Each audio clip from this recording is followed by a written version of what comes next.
Divandan gapiramiz podkasti. Assalomu alaykum hurmatli podkastimiz tomoshabinlari. Bugungi podkastimizning mehmoni Million jamoasini yorqin vakili Nig'matbek.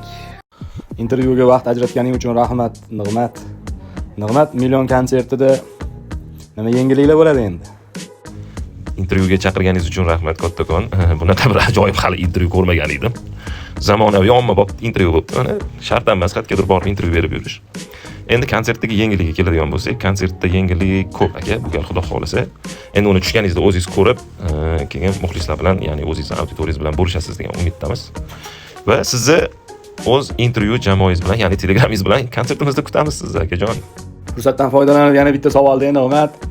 Mana kommentariyalarda har xil odamlar bor, har xil gaplar yozadi, negativlar, izohlar, bir narsalar. Endi men seni yaxshi bilaman-ku, o'zim taniyman-ku, alhamdulillah. O'zbek qadriyatiga mos xos yigitsiz-ku. Endi men demoqchi bo'layotganim o'sha kommentariyalarga qanaqa bir munosabat o'zi? Nima qilish kerak shunaqalarni? Yo nimadir qilish kerak emasmi? Endi bu negativlarga keladigan bo'lsak aka, bu negativlarga bitta chora bor. Qanchalik amalga oshirsa bo'ladi bilmayman. Ularni hammasini yig'ib alohida shaharcha qurib berish kerak. Ular o'zi bilan o'zi yashab yurish kerak o'sha yerda.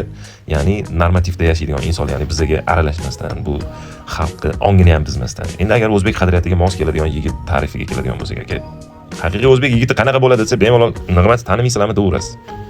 Va vaqtimiz chegaralanganligi uchun oxirgi savol, bizani Divandan gapiramiz deb nomlangan podkastimiz uchun tashrif buyurganingizga rahmat. O'zingiz tengqurlaringizga, yoshlarga ayting mana.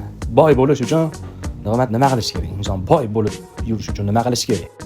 Avvalambor Divandan gapiramiz ko'rsatuviga davomiylik tilaymiz, ya'ni ulkan parvozlar tilab qolamiz. Endi boy bo'lish uchun aka, hozirgi yoshlarga maslahat boy bo'lib yurish kerak. Oxirgi yana bitta savol, oxirgi qolib ketgan savol. Men magnitofonni muzeydan olganmisiz yo hozir muzeydamisiz?